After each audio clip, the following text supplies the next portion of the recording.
CEO of Ascendas India. And the topic for today's session is reading a finance sheet. Over to you, sir. No, that's all. Okay, great. Hi, good evening, all of you.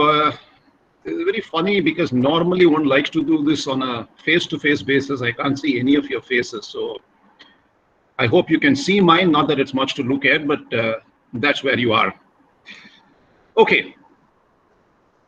In case you have any problem, please do let me know if my sound is not coming through or there's a problem. Archana, just call me on my mobile so that I'll be able to correct it. That should not be, but just in case. Yes, sir. And sure. for all the participants, you have this chat. Anytime you feel like writing something, do write it. I think I'll be able to see it. I may or may not be able to respond always, but let's see how we go about it. Now let's get started. Today's subject is on finance. Reading the sheet, and I was telling Muthu that in finance, I don't know what will be as called as reading a sheet. But, if you... Before that, I have one problem. There are about 24 of you, 20 of you. I have no clue what your background is. So you will have to pardon me if something, so what I say goes above your head or something is so trivial that you're wondering why I'm wasting your time. This is like this. If I don't know the students from the first standard or the fifth standard, and I start teaching 2 times 2 ones are 2, 2 twos are 2, the guy in the fifth standard is going to kill me. And if I start off directly on some equations, the first standard guy will kill me. So right now, I am taking a stand which I think I'm going to make you all think about finance rather than go into great details. And the way I want you to think about it is what you're going to learn from this. And going on, we can always take up questions and all that. I hope that's okay with you because I have no other choice at this moment. What I will do now, if it's okay with you, rather than seeing my face, I'd like to start with a presentation. Archana, I'm going on. Yeah? Yes, sir. Yeah. Okay. I'm just assuming that this is visible. Archana, you're going to confirm to me that this can be seen, right? Yes, sir. Your screen is visible. Yes. Okay. Now, I think this is very familiar to you. Kasu, panam, duddu, money. Occasionally, I might lapse into a Tamil or a Hindi more to prove a point, but don't worry, the main thing will be in English. Finance and accounts are basically got to do with kasu, panam, duddu in whichever language you talk about. And what we are now going to see is what are all the things that go into it. And I'm not going to teach you seriously how to read a corporate balance sheet, which, believe me, I cannot do it in 40 minutes. Incidentally, I'll be talking for about 35, 40 minutes, and I would be answering questions for the balance of the time, whatever it is. I've set my clock, and I will not exceed my time when it's over. Moving on. The title of today's talk is Reading a Finance Sheet. See, reading is not the same as understanding. We can read anything, but I don't know what the hell it means. My apologies, once in a while I'll use such words, but if you've been in the field for as long as I am, and these things come a little naturally. In the balance sheets of companies, it runs into pages, and those of you have seen the most recent Reliance balance sheet, which if you are a shareholder, you would have got circulated. If not, I think it was floating around somewhere. Tons of pages. It'll take you more than a year to even read it. Forget understanding, which you will never end up doing. More so, most of them, what they want you to understand is what gets highlighted, and the balance you will never come to know. So I'm going to address you people more as budding entrepreneurs or people getting to know finance, where it is more important you understand what is relevant to you than what is relevant to Mr. Mukesh Ambani. The world of a difference, believe me. So I will be more keen on telling you about yourself. You need a deep analysis of finance if you really want to study that. And unless you are planning to be an analyst, don't get into that. As entrepreneurs, it's important to know of all issues that go into a statement that makes your business a success. So today, I'm not going to just read, but I'm going to share concepts with you. Just spend about 10-15 seconds looking at this. And I've taken pains to put it in different shapes and sizes and angles, just to tell you it is that complicated and messy. And I put only about 10% of what can be there, because if I put more than that, out of the number of people logged in, 50% will log out. So what is profit, balance sheet? You heard all these words before. What does it really mean? Let's go on. In the next 30 minutes, and normally this will take about 6 months of intense course. The word intense is nowadays very popular, after the intense lockdown, intense this, intense that. So I added the word intense. Concepts, balance sheet, break even, ROI, working capital, etc., etc. Don't mug this up. We will go into each one. I will cover this in about 30 to 40 minutes, and then we will take questions. And each one, I will try to make it as interesting as I can. But please remember, finance is really a little bit of a dry problem and not easy to entertain using finance. I can't bring in Hollywood songs or something like that. But short of that, let me see what I can do. First, are finance and accounting the same? There is always this problem. Those of you who ever visited anybody's company, you will see their finance and accounts manager, director, finance and accounts, vice president, finance and accounts. Always are finance and accounts the same. I personally beg to differ because I have done very little accounting, but I've done a huge amount of finance. Logically, and I'm not sure if I have some chartered accountants here, and I apologize to them because it's not against anything. It's a conceptual difference I'm trying to bring out. Accounting is a little more about the past, if I might use the word postmortem. Maybe postmortem is very important. In a postmortem, you actually find out what went wrong so that you can avoid it happening in the future. But remember, the person is already dead and gone. So in an accounting, largely, it has already been done. Now, whether you like it or not, it's over.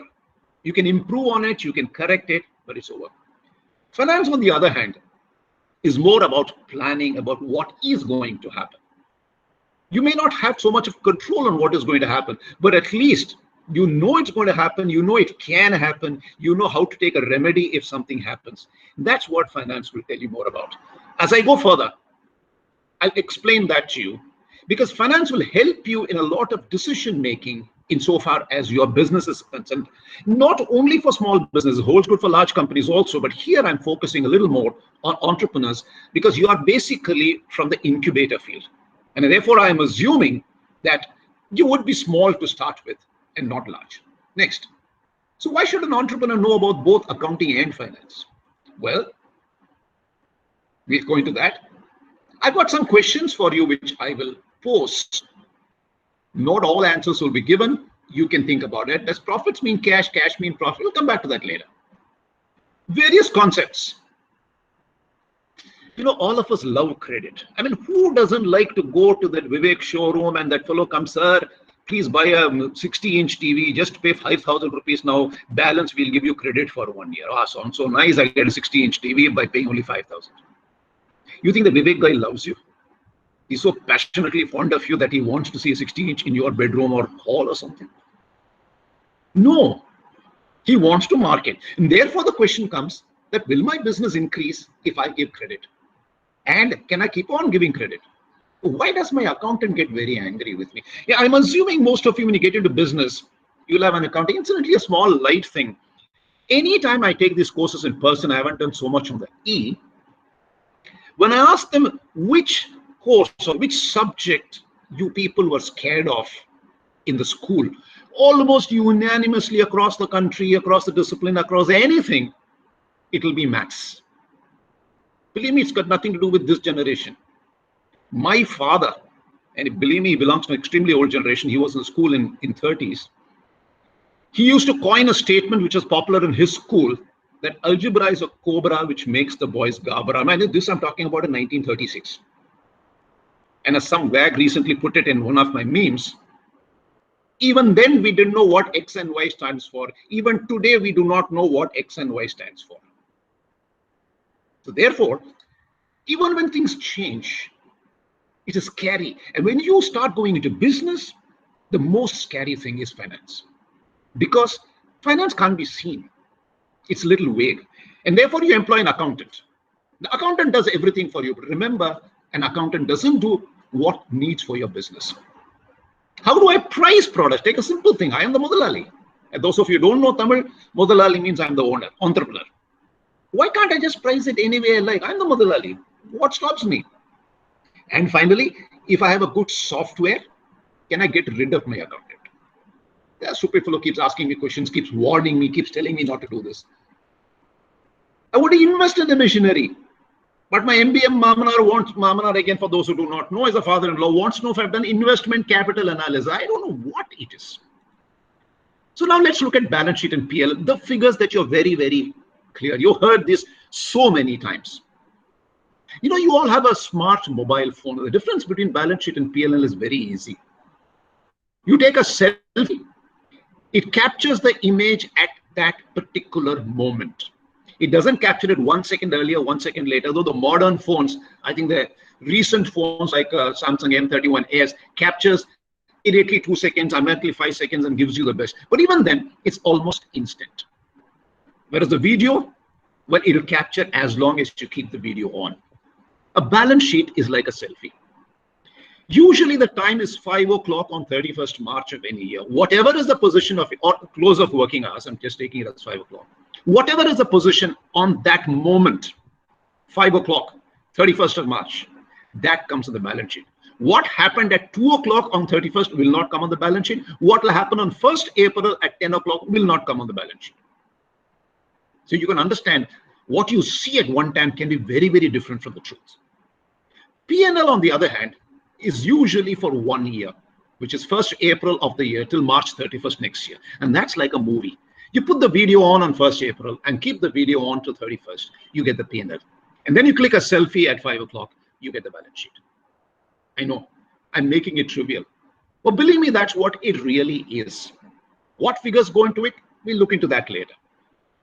The balance sheet, as you all know, lists assets and liabilities. Assets are usually on the right, liability on the left. But we'll do a little more about that to make you understand. Can it be prepared on a day-to-day basis? Yes. With today's technology, you can prepare a balance sheet every day evening. So let's leave the technology out. That's the least of your problems. Those of you heard of Tally software, it does wonders. And the relationship between a P&L and a balance sheet. Now, you know, I used to ask this question when I used to interview people who want to join an MBA course, but have done some accounts or finance in their undergraduation.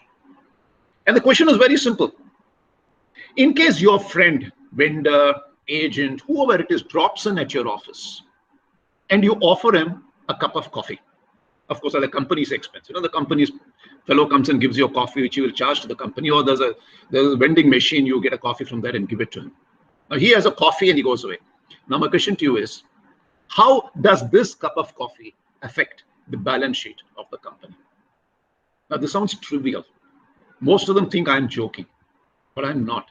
That cup of coffee will affect your balance sheet. Every breath that you do for the company affects the balance sheet. And that's why I'm saying you do all that and you just take a selfie at 5 o'clock and say, yeah, I have studied the balance sheet. So please understand, it goes much more into that. Moving on. Is every item on the asset side of a balance sheet really an asset? This is interesting. Asset means asset, no? But it's not so. You will be surprised that if your company makes losses, heavy losses, all the losses will come on the asset side. So for those of you who are thinking high asset, very good, please study what those high assets are. Some are good, some are not good. Also, that asset can be, you buy a machinery which turns out to be useless for your company after that. You found you brought the wrong machinery. You bought it at some 2 crores. It will sit on your balance sheet at 2 crores, yielding nothing to you. Asset, very nice. Liability. What does liability mean? You're all familiar with shareholders. How do you become a shareholder? You subscribe to the company. The company asks for subscription, you pay the money, and they give you a share, very simply speaking. So if I'm willingly giving money to the company, there's no compulsion, and they give me a share, why does it come on the side of liability? And if you look at any balance sheet, the first item on the liability side will be shareholders' funds. Conceptually, it is right. For the company, it is a liability because they have to pay back the shareholders. In reality, nobody ever pays back the shareholder. So these are all slightly notional that comes there. We must understand what it means. And finally, I am going fast. I apologize because in 40 minutes, I have to cover a 6-month course. Ratios. Everywhere they'll be talked about. You have a balance sheet, you must look at ratio. A ratio, as I described here, is nothing but one number on top of another number. 5th standard, they teach you that. Male over number, niche one number. It is a ratio. There are, if you look at the Reliance balance sheet again, there are about, I don't know, 10,000 numbers floating around the place. Anything you put on the top, you put on the bottom. You see, in a classroom, if I put somebody's height at the top and somebody's weight at the bottom, also I get some ratio. What it means, nobody knows, but I get a ratio. So the trick here is to understand which ratio is important for your decision making. And unless you know these things, and you need to learn it, when you as an entrepreneur are doing business, as opposed to studying the balance sheet of Mukesh Ambani, you need to understand it much more. Most important. Where is the profit on a balance sheet? I told you the losses are on the asset and the profits sit as retained earnings if you have not given it as dividend. Don't worry about all that. We don't have time to go into that. But I have a simple question and I want you all to think. Can I have large profits and zero cash? And if you look at the fourth bullet, there is something called asset rich and cash poor. Let's read the first one. You remember how I told you, if I give credit, more sales. If I stand in my door and say, listen, all of you will have to pay only 10 rupees to buy a TV from me, there'll be long lines standing outside my door. All my TVs will also go. I will also go along with the TV. Because my profits will be high. Every TV gets me 1,000 rupees. I've sold 1,000. So you people multiplied 1,000 by 1,000 is 1 million profit I have made. I have no cash. This happens, unfortunately, very, very often. Is reverse possible? Lots of cash and zero profits. Yeah. For example, suppose I give you a 1 lakh loan. I'm not going to give it, but let us assume I give you 1 lakh loan today. At the end of today, on your balance sheet, oh, you got plenty of cash. What profit? You're not even started your business. So please understand, cash and profit are two completely different things. Now, asset rich and cash poor, very interesting. And this happens again in companies very often. I'll give you a practical example. Imagine a guy buys an apartment in Poyer's Garden because he wants to be sandwiched between the superstar and the ex-chief minister. It costs him 2.5 crores. You may get it, you may not, doesn't matter. Let's imagine. He sells off his other assets, he sells off all the cash, everything, even his purse is empty after that. But the 2.5 crores worth of flat is now in his name. Asset, fantastic asset. No money, not even 1 rupee in his pocket. Next day morning, Muniamma, who gives milk every day, lands up saying, yeah, 2,500 rupees last month's milk, please give me cash. Now, what does this guy do? Can you tell Muniamma, my gosh, I just bought this apartment. You can take one mosaic from the left. There's one extra mosaic lying in the corner of the room. You please take that mosaic and go. That's all I can pay you. You can't. You're asset rich, cash poor. This happens to companies often, not getting into it. Now I'm going on to something other than P&L and balance sheet per se, but which are very much there in the P&L and balance sheet. So when I say reading the finance sheet, you got to read between the lines in many cases, because it is between the lines that most of it is there.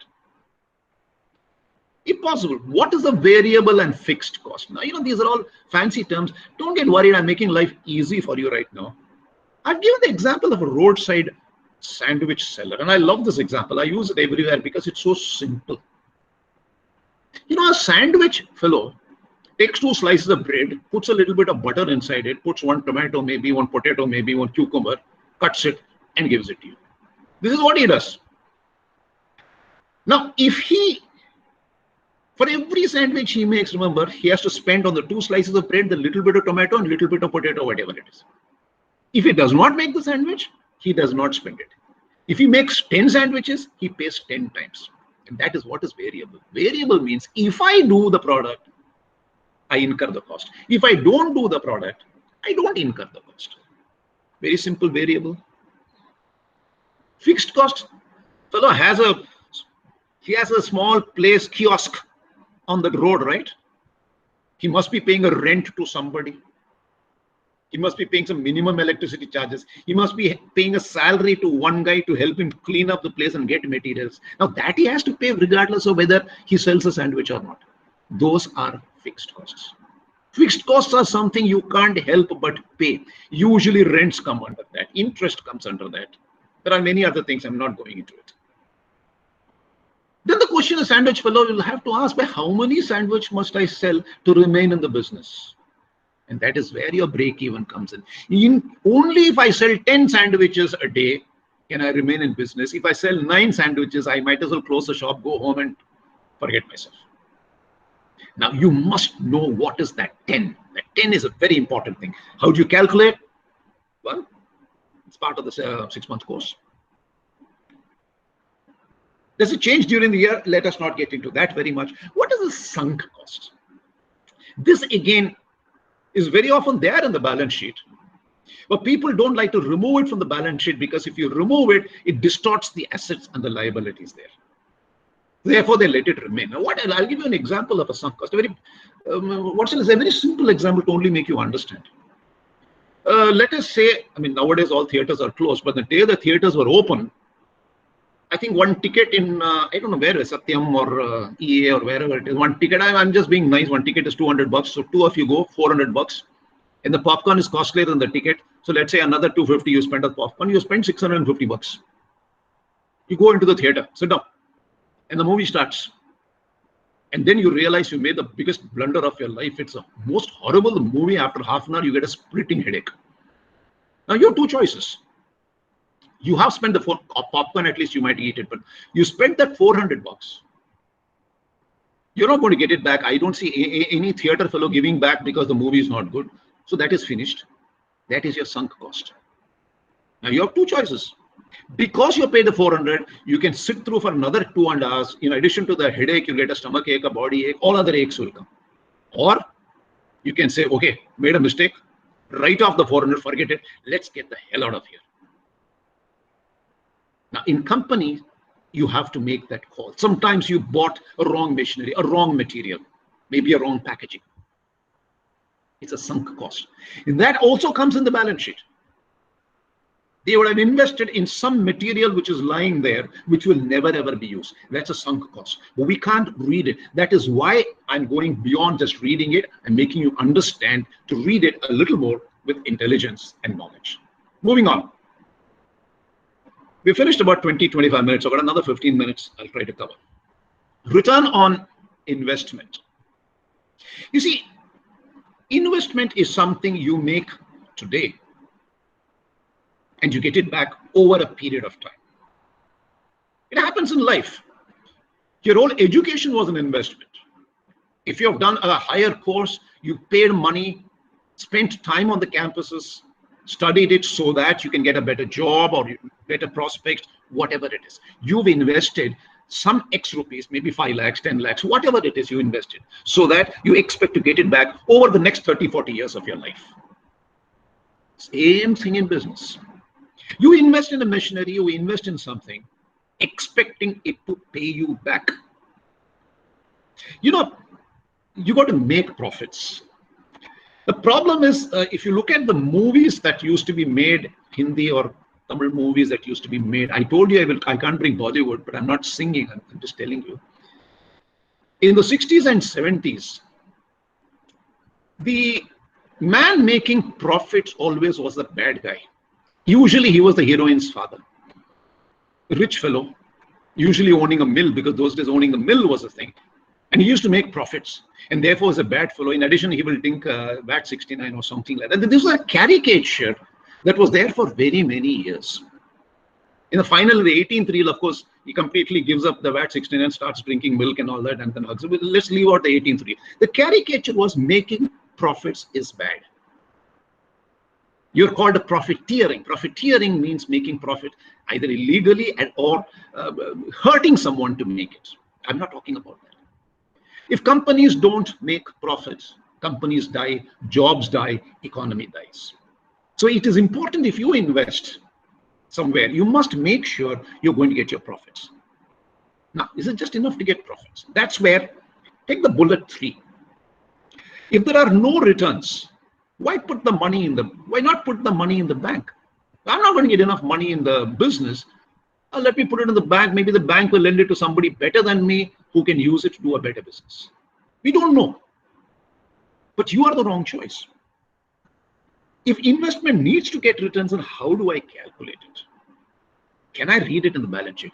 Yes, you can, but very, very difficult. As I said, if you're a financial analyst, you can. I don't know if there are any financial analysts in the team that I'm addressing right now, but financial analysts also like economists. They say there are 2 economists, there are 4 opinions. And today, with the medical this thing going on, if you meet 6 medical people, you're getting 10 opinions on how to treat the virus. There is, in the future, when somebody talks about the future, it's very difficult to be very precise about it. The last bullet I don't even want to read. There's something called the IRR and NPV, which is actually my favorite. But I don't want to get into it because, believe me, nothing scares the finance students as much as these innocuous sounding 3-letter acronyms, IRR and NPV. Working capital. You see, jokingly, again, working capital is very much available in the balance sheet. And unfortunately, many companies have gone under simply because they did not have working capital. More companies have died because of lack of working capital than because of technology or market or whatever it is. So the joke always runs. If there is a working capital, then is there a capital that does not work? No, that's a joke. There is no such thing that the capital does not work. Why is it called working capital? What constitutes? Now, let me give you another example. Let's go to our friend back at Poise Garden. I'll take a different guy now. This guy buys 1 Lamborghini and 1 Ferrari. And for those of you who do not know the latest costs of Lamborghini and Ferrari, let us just assume that he buys at least 6 Mercedes-Benzes, top class. I don't know what it costs, but it doesn't matter. He gets the money to pay, buys it, keeps it, brings it. His idea is to make money by leasing it out, by renting it out to top people who come to visit the city, who will travel in nothing less than a Mercedes to wherever they want to go. They want to go to Oregon to see a factory. From the airport, they need a Mercedes to go there. You send them a Maruti 800 and then your history. So he's bought those Mercedes. The problem is he has no working capital. So what does that mean? He has no money to buy petrol or diesel or whatever it is those cars run. He has no money to pay for the driver. He has no money for maintenance. So beautiful, those 6 cars are standing on the road. Everybody who walks past has a look at it, and one odd garbage can, that huge truck that comes might even hit it somewhere. But he can't use it because he does not have working capital. So in a balance sheet, the working capital of a typical manufacturing company would be finished goods, raw materials, work in progress, accounts receivables, credit payables. These names, if they are unfamiliar to you, don't worry about it. You will learn it as time goes by. This is what is typically called the oil that keeps the machine running. Without this, no point having a machine. For those of you who have not used their vehicles for a long time, you'll understand what I'm talking about. In fact, I am now joking that if at all the buses start running, don't get into the buses for the first 10 days. I'm sure some axle is going to break down or something. You'll end up pushing the vehicle rather than sitting inside it. Because I do not know what maintenance means done to any of those buses. That requires working capital. Long-term and short-term capital. Question now, again, what is long-term, what is short-term? Very important for you to understand. It is there on the balance sheet, and a very popular ratio called the debt-equity ratio. Do you have too much of debt? Those of you who read the financial papers, they continuously talk about debt-equity ratios. What it means is simple. Have you borrowed much more than you need? It's like eating much more than your stomach can digest. Yana pasila yana madri saaptiyana vaira kattibadam. Those who don't understand Tamil, don't worry. If you're as hungry as an elephant and you eat as much as an elephant, your stomach will go for a toss. Very similarly, here, if you borrow much more than what you really can service, your company will go for a toss. What is short-term and long-term? When do you borrow short-term? When do you borrow? Now, let me explain. Let's say you and your friend are walking down the road and you suddenly see one small sale going on and there is a book on sale, some $200, $300, something like that. You very sensibly, you left your purse behind at home. So you can ask your friend, I say, can you lend me 300? I like to buy that book. I've been searching for that book. And you can tell him, don't worry, I'll pay you back on Monday. When you come to office, I'll pay you back. You may pay back, you don't pay back, that's between the two friends. But that is an amount that is payable back. It is short term. You need it for the weekend. You buy the book the next day or Monday, whatever it is, you go and repay him. Short term. Now, the next building, there is a sale going on for apartments. Your DLF apartments or whatever apartments, the sale is going on. You go inside there and you want a loan. Same loan. You took 200 rupees loan for Saturday and Sunday. What kind of a loan will you take there? You tell that fellow, but just give me some 30, 40 lakhs here. I'll pay you back on Monday, Tuesday. No. You need a loan that will run for 10 years, 15 years. That's long term. Same thing in the company. And that's why when you look at the balance sheet of a company, you can find out whether do they immediately have to pay back or can they pay back after a long time. This subject is very much under discussion right now. The word moratorium, if you have been reading, is basically telling companies, okay, I know you had to have paid, but don't worry, because of the stupid virus, I will give you another 6 months to pay. There's a lot of debate going on there. So that's where a short-term debt becomes a long-term simply because you're not able to pay the short-term. More on this later, but the balance sheet or the P&L statement, the balance sheet gives you a lot of information there. Different structures, proprietorship, partnership.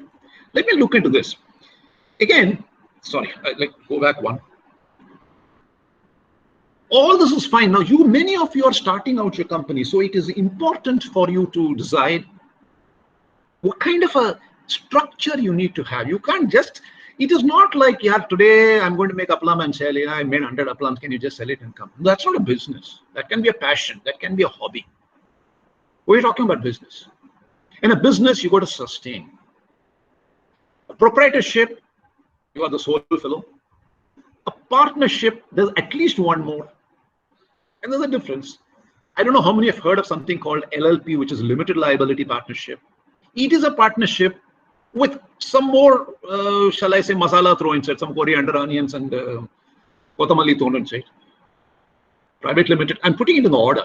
Private limited company, public limited company, you're familiar with all this, and of course, a listed company, what you see on the stock market. I'm not talking about the NGOs and that kind of things for which the structure is different. I'm talking about regular profit-oriented business-making companies. Please understand, again, why I'm telling you this is, all the balance sheets that you see are typically only for the listed company, public limited company, and sometimes for a private limited company. For a proprietorship partnership LLP, you never see, though they have to file, LLP also has to file, the proprietor has no balance sheet at all. We'll come to that why. In a proprietary, please understand, the people who fund it are you, your wife, your father-in-law, and anybody else who trusts you. No bank will touch you with a barge pole. Banks don't like proprietors for giving money. Unless you give them more money, then they will hide your money as a fixed deposit, and from that they'll give you a small piece. That's not what I mean. Partnership, those of you are aware, there are more people, but your personal liability is very high. If one fellow makes a mistake, acts like a criminal, you also have to pay for that damage. The LLP, that's the difference. There are other things in LLP I'm not getting into, but at least your liability is limited. Then, of course, your private limited company. This is what the companies love. Everyone loves. Your venture capital funds also, they love this. Because this is easier to evaluate a private limited. Very difficult to evaluate an LLP and a partnership. Bankers are happy. Public limited company is better than private limited, but you got to share more information. Listed company, of course. The whole world loves to. You're a listed company, that's the end of the world. But I'll make you remember it in a very simple way. Proprietor, you're alone. You can do what you like. All consequences are yours. Good, bad, ugly. Partnership is like you're dating somebody. Some liabilities are enough. You date, you take him or her, go out, something. At least thoda, there is a liability. But still, at the end of the day, you can say, sorry, it's not working out, and you can still walk away. You can. LLP goes one further. It's like a live-in marriage. There are some long-term consequences that can come because, unlike in a partnership, you're actually staying together. Can arise to the possibility of getting married, which means conversion to a private limited. LLP can get converted into a private limited company, a partnership cannot. So there is a possibility of a real long-term in trying to become conversion. That's why I'm calling it as a living in marriage. These are all my own examples. You won't find them anywhere. In a private limited company, you are married. The only difference is not many know about it. You quietly went out one afternoon to the registrar's office, signed the things, and you put one mala, he put one mala, end of story. Not everyone knows. And therefore, you don't have to share a lot of information. The registrar of companies don't ask for that much information. The banks also don't ask for that much information. There's relatively lesser information that you need to share. The flip side is since you share less information, there is a little less trust on you. But that's okay. That's how it is. Public limited company, everyone knows you're married. The whole world knows you're married, which means more people are looking into what you are doing. I mean, from a company's point of view. More information has to be shared. You have to file it with the ROC. It becomes available to the public. So they know what's going on. So it's like everybody knows you're married. That Dampati, the husband, wife, nice guys here. Or not nice guys, depending upon how you look at it. You are now in the public eye. Last, of course, listed company, you're a celebrity couple. Everyone wants to be seen. They want to take a selfie with you. Even unknown people want to trust you by buying your shares. Now, I don't know Mukesh Ambani. I bought his shares. Celebrity couple. I mean, I'm not literally, not the Mukesh Nita kind of thing, but he has reached a level where people who don't know anything will say, Mukesh Kachara. Okay, doesn't matter, let me buy. Though there are a lot of economists who say you're doing a stupid thing, but that's how it is. I've got another 5 minutes in which I'm going to close. Please, only one line I'm writing here. Forget all the others. Personal financing and mixing of business. Now, this is not going to be there in the finance sheets. You will not be able to read it because it will never come there. But never, ever mix your business and personal finances. I can't think of, you can as well take cyanide and finish your life with that. This is the last one I'm going to take, other than the very small one that I'll take because we're running out of time here. Apples and oranges. That's very funny, no? I won't teach this. Again, how much you will read about it, I don't know. Nobody ever puts it this way.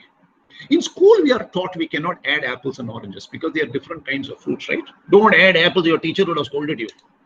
Should have scolded you at least. If I have a 100 rupee note and $100 note, can I say I have 200 bucks? I know it sounds silly. No, even on hearing it, it sounds silly. So if your friends want you, now I'm coming to say I put it in red. The first two is very obvious. Yeah, you can't add apples and orange. Apple is a different fruit. Orange is a different fruit. So you can't strictly add them. I can't make an apple orange juice or something like that. It's a different fruit. 100 rupee note, $100. Obviously, 1 rupee is not $1. What it is a different story. You can convert it. 1 rupee is 75 rupees is $1. So if I have $100, it's 7,500 plus 100. I got 7,600 rupees, or I can express it in dollars. But I didn't add 100 and 100. I did some conversion. After the conversion, I'm able to add. Same thing. Let me ask a simple question. If your friend asks you to lend him 10,000 rupees today, 10th of August, 5th of August, whatever today's date is, and he'll give you back exactly 10,000 rupees after 2 years, will you give it to him? Not for love and affection. Love and affection, you can do anything. With love and affection, my daughter asks a loan, I give the loan and then forget about the loan. But in a business, pure business, will you give him 10,000 today and just get 10,000 back after 2 years? 10,000, 10,000, match. Your friend will tell you, see, it matches, see number of zeros. No. And that's why the problem comes in is you can't add the two or compare the two because the 10,000 2 years later is not the same as 10,000 today. I'm not going further. This is called the time value of money, which I don't want to touch because it scares everybody. I told you, anyone ever heard about these terms? It's the one that scares most people, but, a big but. And any angel investor, anybody will tell you, this is the first thing that a PE investor will ask. He is not even bothered about who you are or what product you're doing. He'll first ask you, how much is the IRR that I can expect? Now, you don't know what an IRR, if you look at him blankly, he'll say next, you're out. So what scares most, the acronym that scares most, is probably the most important when it comes to financial dealings. Let's leave all this out for the moment. There's a lot more. We can't. Capital investment also, I'm skipping here. It is scary, but it is not impossible. And once you learn the time value, you'll be able to do this much better. Just remember one thing, like you cannot compare apples and oranges. You cannot Compare a rupee of today and a rupee of tomorrow. I mentioned this earlier, and please, I like to mention it 100 times because I always see people making this mistake and therefore making very, very wrong decisions. I'm just going to end with this thought, and a little bit I'll show you on funding and stop with that. Do international events affect you? Appreciation, depreciation of INR, Brexit, the removal of Chinese apps, Iran nuclear deal. Why will it affect you? Do you think it affects you? Baidu, I'm told they are now going to stop Baidu coming on this thing. Okay, they stop Baidu, so what? They stop TikTok, they stop Baidu, they stop a few more. Is it going to affect me? If the price of oil falls, and I'm not in the oil business, I am selling, let us say, I am selling dry fruit sitting in Cochin, and the price of the oil falls, does it affect me? Think about it. This is very interesting. You would take a dry fruit seller in Cochin. He sells only dry fruits, almonds, pistachios, whatever it is. And the price of oil falls. Does it affect this business? Don't tell me the transport costs are insignificant. Think about it. Discuss among yourselves. I just end up with who funds. Bankers do not fund at the initial stages. They will fund after you're successful. They will fund Mukesh Ambani. They will not fund you. Unfortunately, Mukesh Ambani doesn't need them to fund. That is where the problem today is banking. Those they are willing to give don't need their money. And those who need their money, they are not willing to give. Lenders are private investors who put in money from their own pocket. They are basically interested in an unproven corporate or an LLP. LLP much less, mostly unproven corporate, because the gains they make there can be very high. I'll end with this slide. Usually start off with a seed. This is not going to be read from any financial sheet, but since you're entrepreneurs, I thought I'll share. You start with seed funds. It's right at the beginning. Seed is like any seed. You plant a seed and the plant grows. Then the angel who pulls you up from the seed a little higher. Then all the series A, B, C, and all that kind of thing are all just higher versions of the same thing. The more you achieve, the more money comes to you. And finally, which is supposedly the ultimate in everything. It's like for a Christian to visit Rome, or it is like the Hindu to visit Vaishno Devi shrine, or like going to Mecca. IPO. Initial public offering. Your world ends there, because after that you're a celebrity couple. People will come and take selfies from you. So I've just explained all this. Who gives you that? Just one last line. It does not matter the money is given by a VC or a friend or relation or even parents. There is a moral obligation to repay. Thank you. I'm now coming out. How do I come out of this? I'm coming out of sharing. Oops. Yes, sir. Wait a minute. How do I come out? Yeah, I've come out of sharing. Now, how do I? Yes, sir. It stopped your presentation. Yeah, presentation stopped. I like to show the face and all that kind of thing. Yeah, okay. Right now, can my face be seen? Yes, I am seeing some questions that have come. Yes, I'm sir. not sure. Yes, sir. We have. Yes, sir. We have first question from Jnana Krishnan. Yeah. Yes. To know the financial health of I got the text here. Can I read it? To know the financial health of a startup is sufficient to know balance sheet, P&L, fund flow, or need to know more about. If you want to know the health of a startup, let me tell you one thing. More than the balance sheet and the P&L, this is what you put as fund flow, or what I popularly called as a cash flow. The most important thing is a cash flow. Cash flows is simply, it tells you how much cash is coming in, how much of cash is going out. And this is what the old businessmen, the Marwari businessmen, if you talk of Birlas earlier on in the life, they used to follow. End of the day, that Munimji had to tell them how much cash was there in the beginning, what came in, what went out, what is left at the end. So to answer your question, a fund flow tells you a lot. But does it tell you about the health? No. The health depends on what will happen in the future. Ratios, unfortunately, is about what's happened in the past.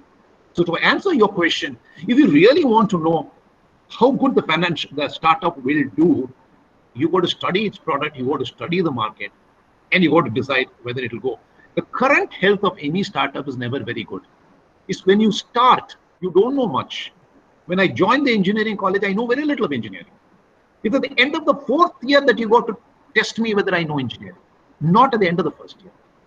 Very often we end up testing the startup somewhere at the beginning. Somewhere at the beginning is not a good idea, and therefore it will not tell you very much about the health. Okay? Yes, sir. Thank you, sir. So hope that answers Jnana Krishnan's question. So we have question from Prince Rao. Prince Rao, can you unmute yourself? Can you go ahead with the questions? Yeah, can you read out the question yourself? Yes, sir. So Prince, is he there? yeah, Prince Rao, can you please unmute yourself and go ahead with your question? So, You're on mute. Yeah, yeah, go Yeah. ahead. good evening, sir. So, Good my evening. major question is why do banks don't fund the startup? If someone have a good asset, but that is not a working asset, can bank loan someone on that scenario? The reason why banks, your question basically is why banks don't fund startup. Am I correct? Yeah, yes, sir, basically. See, the problem is the banks, generally, I'm saying there can be exceptions, but generally, the bank wants a precedent. It wants a running company for at least 2, 3 years. It wants a balance sheet and a P&L which it can understand, which its auditors can understand, so that there is some basis for them to lend. Now, in a startup, in the first 2, 3 years, I just answered previously, does not usually have a very great balance sheet or a P&L. The focus is not on a good balance sheet and PL in the first 2, 3 years because the focus is on building up the company. And the banks then look at it and they say, no, this does not meet my criteria. You must have this kind of a ratio. You must have that debt to equity ratio. You must have that working capital ratio. Because those are their norms. You will not be able to meet it in the first 2, 3 years. There can be exceptions based on some collateral they can give you. But Prince, can I just take one more line? See, the collateral business, they are not interested in collateral. Let's say I have an apartment which is worth 1 crore and they give me a loan of 60 lakhs based on that and I default. Yes, they can attach my apartment, but they're not interested. They're not in the business of selling apartments. And that's the last thing in the world they want to do. The collateral is only there on paper. The last thing they want to do is to get into actual attachment. So they're looking for businesses which will generate profits and cash so that they can be paid back. And sometimes the early startups don't really meet that criteria. Therefore, there is a problem. That is why your seed, your angel, and other people are there. What the government is now doing is it is setting up certain financial institutions essentially for startups. So they should probably make a difference as we go by. Yes, Thank you. Yeah. Karuna Sugalaya. Yes. We have question from Telemet Karunya Sugalaya. So Yes. can you unmute yourself and go ahead with your question, Karunya? Good evening, sir. Very nice and lucid presentation about reading financial statement. So actually, Karunya Sugalia is private limited. Okay.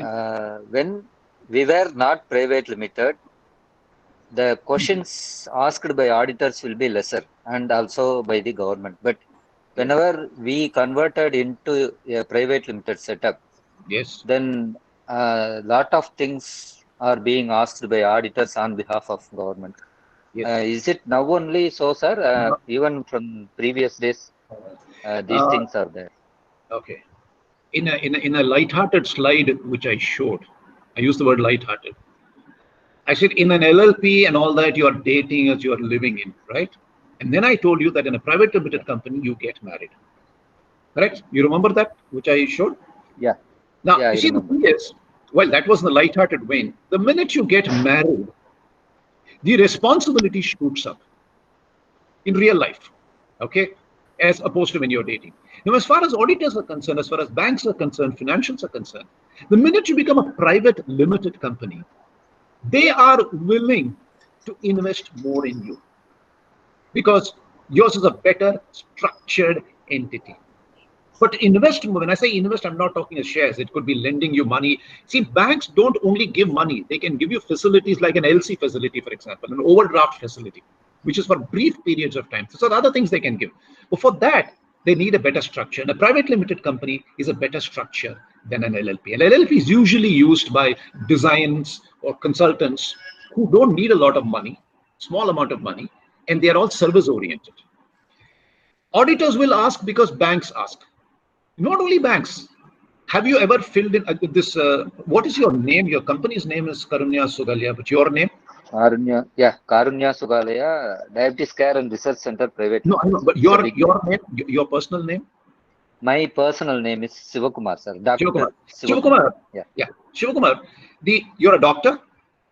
Yeah, I am a doctor, sir. Wow. Okay. Thank you. You see, the problem is that have you ever recently filled in the returns to the registrar of companies? I mean, I know you'll be having somebody do it for you, but were you there when it was filed? I remember, sir, but I don't know No. all Next time, terminologies. no. Next time, out of curiosity, I would suggest to everybody, while you will have specialists who will be doing this for you, please study the questions that are asked, the answers that have to be filled. Again, I repeat, the ROC will ask for it, the government asks for it, the banks ask for it. The minute you become a private limited company,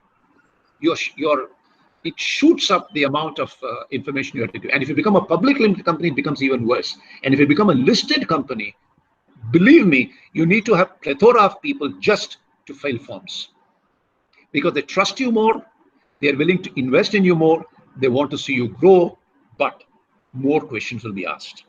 It is like when you go for higher education, there is a more, shall I say, there's more pressure on the studies because you're going for some specialization in higher education as related to a second standard, maybe. Roughly, and these are all Yes, sir. rough examples. Okay. Thank you, sir. Thank you very much, sir. Welcome. Welcome. Yes, sir. Yeah. We have next question from Nidya. What is an incorporation? Nidya, can you please Can explain you, the yeah, question? also, can you elaborate that question, please? Nidya, can you unmute yourself and go ahead with the question? You're on mute. Please unmute yourself and go ahead.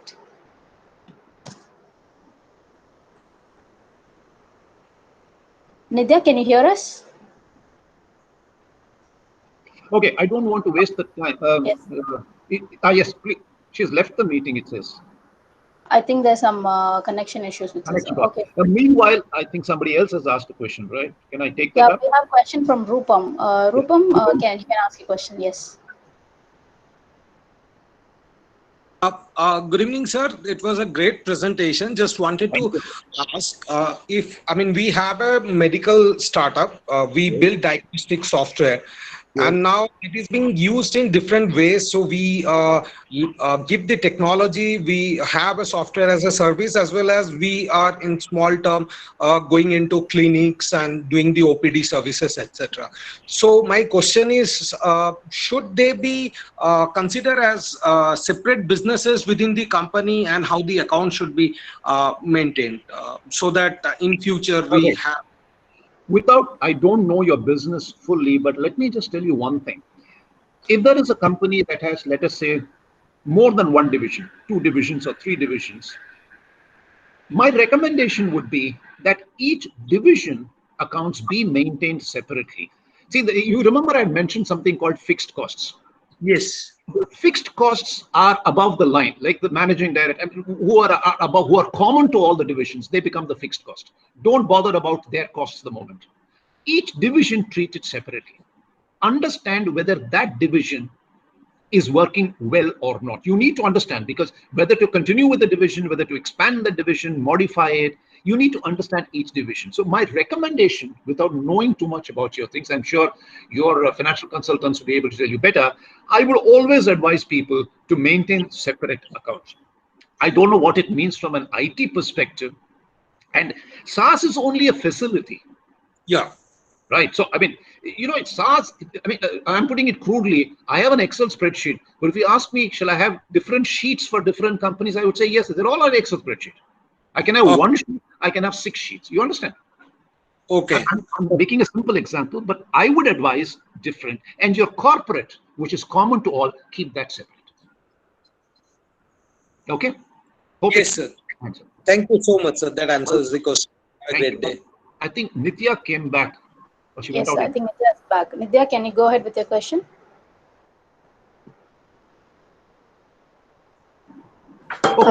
Am I audible? I'm sorry, there was some technical issues. No problem. Go ahead, Nitya. Sir, actually, I'm very new to this companies and finance and all those terms. I was just asking. I see a lot of companies saying Inc. INC written at the end. So I want to know how is it different from any other? No. Inc. is a word which is used more often in the US.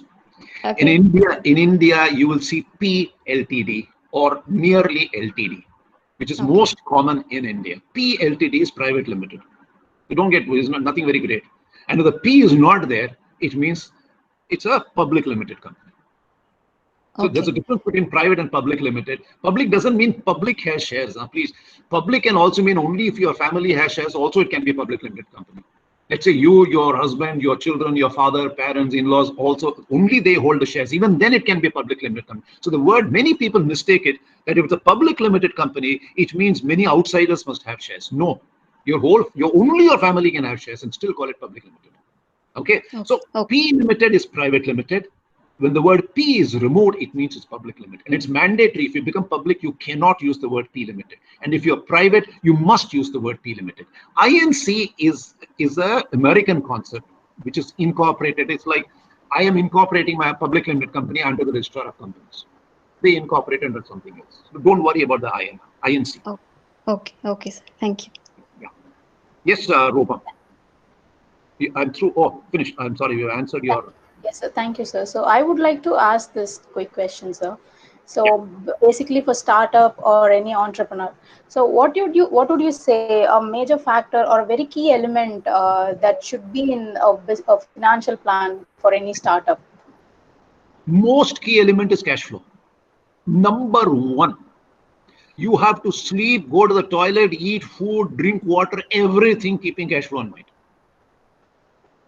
Cash flow is, in my opinion, cash flow is like the blood that is going through your body. The minute your blood stops, you're dead. Right? You know how important the blood circulation of the blood is in the body, right? Exactly the same for a cash flow as far as a company is concerned. No difference. Yes, And sir. like the So doctors, anytime you're all doctor, many of you are doctors, right? At least some of you are doctors. The first thing that if you go and see a doctor not well, he takes your blood pressure. Invariably, the first thing that they'll put that damn thing around your hand, put pump and pressure and all that, and make sure your pressure is all right. That's the first thing they look for.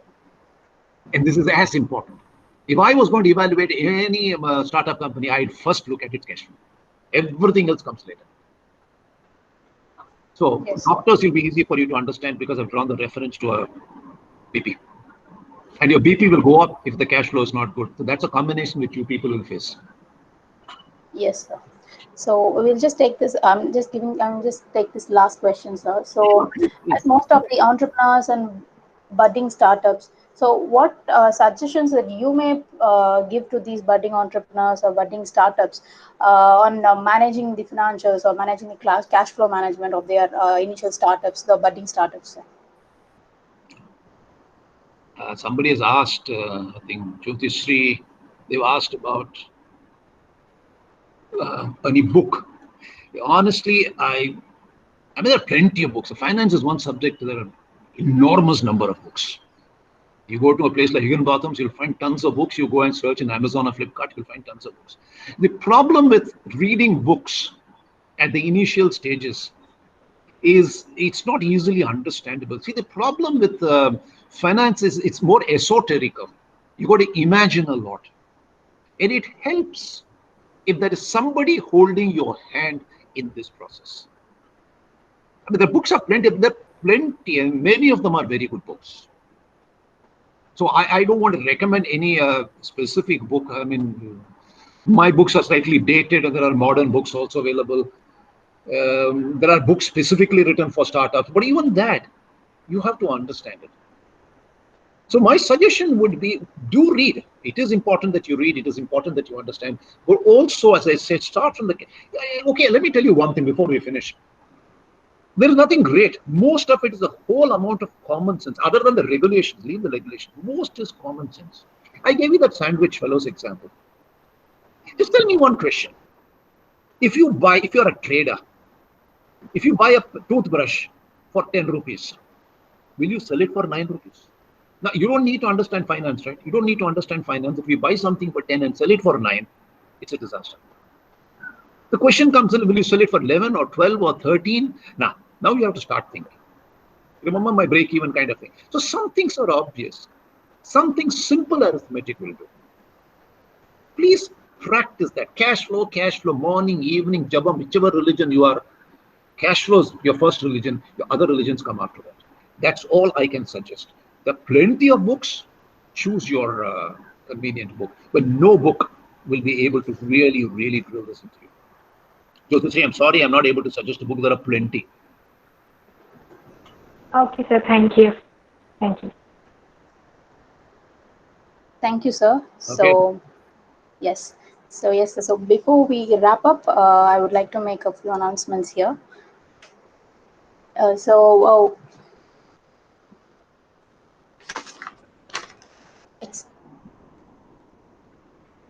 he- hello, I'm audible?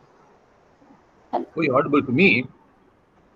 Yes, sir. So yeah, so next week we are hosting an Ask Me Anything session. The coming Thursday we are hosting an Ask Me Anything session at 5 p.m. The topic for the session is Ask Me Anything on Scaling by Mr. Ramraj R, who's a senior advisor at Deliver Equity. And we have also created a feedback form for the session. I'll be posting the form link in the chat box, requesting the participants to please fill the feedback form for us to improve the upcoming sessions. So thank you, sir. Thank you for your time. The presentation you made it very interesting for us, sir. And we'd be uploading most of our session videos in our YouTube channel for the people who have missed the session. So hope it is fine with you, sir. I don't have a problem, but go ahead and do it. Thank you, sir. Thank you. Thank you so much, sir. Okay. Okay. Thank you. Thank you. Thank you, all the participants. Have a good evening. Bye. Thanks to all of you for listening to me. I noticed most of you stuck through the thing. So my grateful thanks to you. Okay. And hope Thank to you, sir. meet you again some other time. Thank you. Thank you, sir. You're welcome. Bye, sir.